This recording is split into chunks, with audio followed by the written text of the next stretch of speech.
name is Alpha Cisse. I was born in Sierra Leone, a country in West Africa. I was raised in an extended family household with brothers, sisters, cousins, nephews, aunts, and uncles. My biological parents were of the Timbu tribe, so they were basically traders. Education was not a priority to them, so that means that my older siblings never went to school.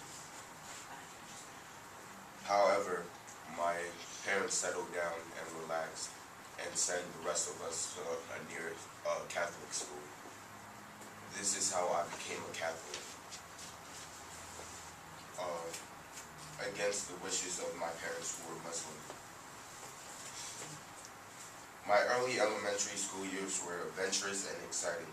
This was the first close contact to a white priest and a white nun. We spent the time trying to speak like them.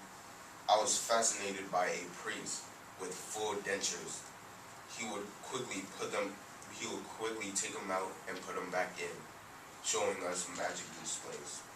We would go, Father Magic. We suddenly found out his actual name. He was called Father Kenny. We later found this out after many magic displays. Weekends were practically productive for us.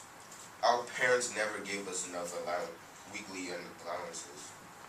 We therefore make up the difference by going to the forest and picking up mangoes, like fruits like mangoes, plums, and papayas, and guavas.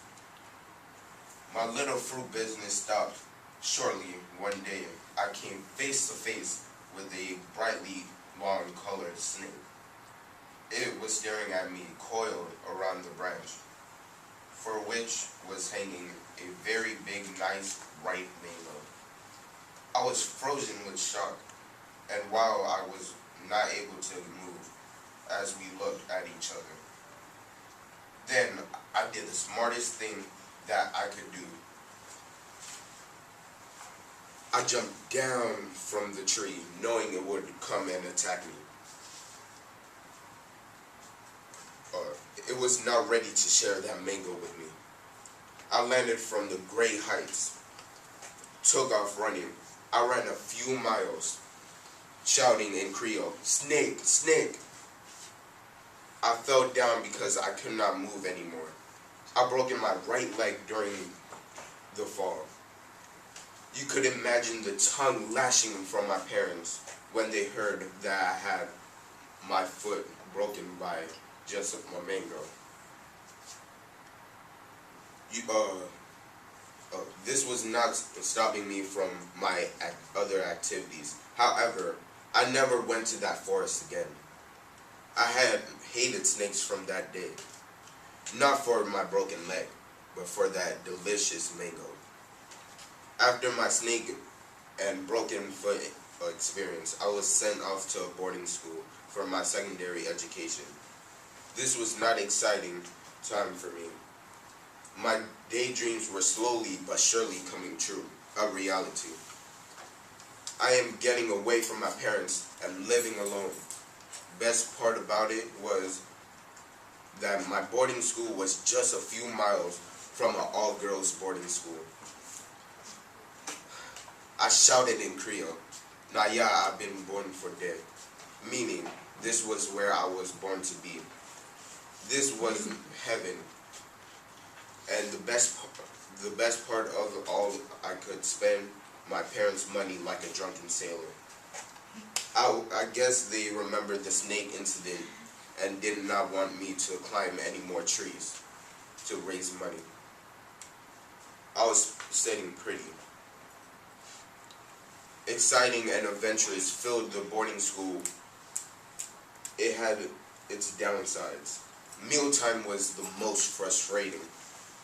Our cook were old men who were far from being chefs. These men had to cook for about 200 boys, cook a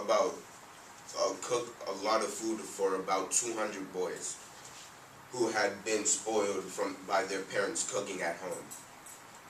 it was uh, it was not uncommon to hear shouting from a different table in that huge dining room. Pasalu, cockroach for them, cockroach dem namisu. In Creole, the cook would reply in Creole, Iran. Then he would add in English, what kills not feeding, fattens. To make the meal as close as edible as possible, we had to add all kind of spices. And believe it or not, some people put sugar to make it edible. That is how bad it was. Further freshmen in the school were subjected to all kinds of initiation activities. Hazing was, oh, okay. Fight broke out with the seniors and the freshmen. The seniors actually controlled the whole school. So they used to bully us. We had to run around the whole school 100 times. They used to take our toiletry. It was tough.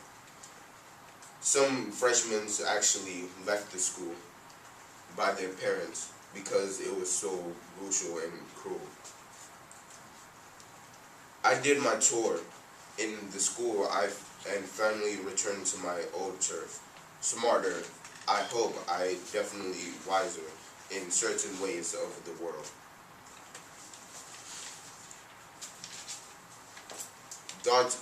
I had thoughts of traveling. The event of the war compounded this urge. Eventually, I found myself in the Big Apple. The culture shock and infuriated impact I experienced laid the foundations of much of my future activities. Okay, I'm done now.